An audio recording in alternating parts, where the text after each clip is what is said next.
نووسراوی فەرمی وەزارەتی پلاندانانی عێراق و بەپێی پرۆژەکان 25 ملیار دینار بۆ هەڵەبجە تەرخان کراوە. نووسراوەکە پێش 2 مانگە، بەڵام ئێستا تەنیا 4 ملیار و بۆ پارێزگای هەڵەبجە دیاری کراوەتەوە. من لەسەر مۆزوع من قسەن ئەوەی پارەکەیە. جێگری پارێزگاری هەڵەبجە دەڵێت حکوومەتی هەرێم کارێکی خراپی کردووە، بودجەی هەڵەبجەی کەم کردوێتەوە چونکە شارەکەیان پێویستی بە ئاوەدانی هەیە نەک دژایەتی کردن.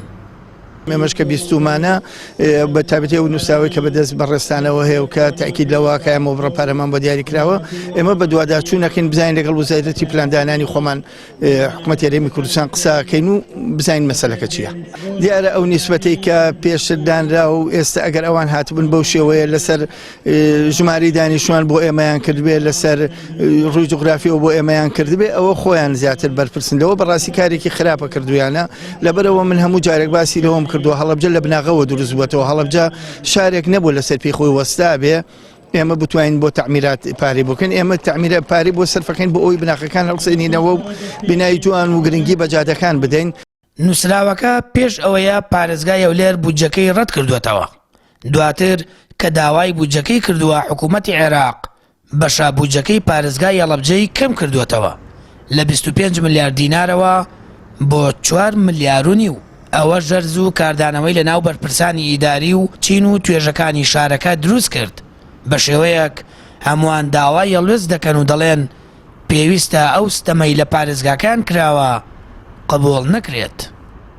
بەداخەوە حکوومەتی هەرێم نەک خۆی ئاوڕێ نادە و بە پێویست حکوومەتی هەرێمی کوردستان ئەرقە لە خاتە سەر ڕێ ئەو بودجەیش ئەبێ خەڵکی هەڵەبجە ئەمە قبوڵ نەکەن، یان بێنە سەرجادە ینی خۆشاندانێ ناڕەزایە دەبڕن. بەڕاستی ئەمە زوڵمێکی گەورەیە لەم پارێزگا کرایەوە. ئەوە بکرێتە بنەماکە ئەم شارە پێویستی بە نۆژەنکردنەوەیە، پێویستی بە ئاوەدانکردنەوەی، پێویستی بە خزمەتگوزاری هەیە. تا ئێستا هەڵەبجە بۆتە پارێزگا دەستی ئاوەدانی و لەو ڕۆژەی کە بۆتە بڕیاری بە پارێزگابوونی دەرچووە هەرێمی کوردستان و حکوومەتی هەرێمی کوردستان ڕوبەڕووی قەیران بووەتەوە. بۆیە لە دەرفەتێکی وادا کە حکوومەتی عێراقییان هەرێم ئیمکانەتی ئەبێت پێویستە قەرەبووی ئەو ساڵانەی بۆ بکرێتەوە کە لە پارێزگابوونیەوە تا ئێستا پرۆژەیەکی خزمەتگوزاری بەپێی پێویست بۆ ئەم شارە نەکراوە، سیمای بە پارێزگابوون بەم شارەوە دیار نییە.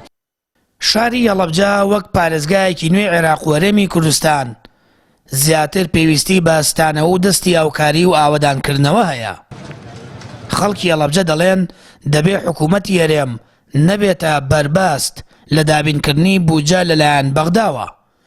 لە ڕوونکردنەوەیەکی وەزارەتی پلاندانانی حکوومەتی هەرێمیشدا هاتووە ڕێژەی دانیشتوان بەمەرج دیاری کراوە بۆ پشکی هەر پارێزگایەک و ڕێگە نادەن بنەمای دیکە بەکار بێنرێت. لەسەر ئەو بنەمایە پشکی پارێزگاکە کەم کراوەتەوە.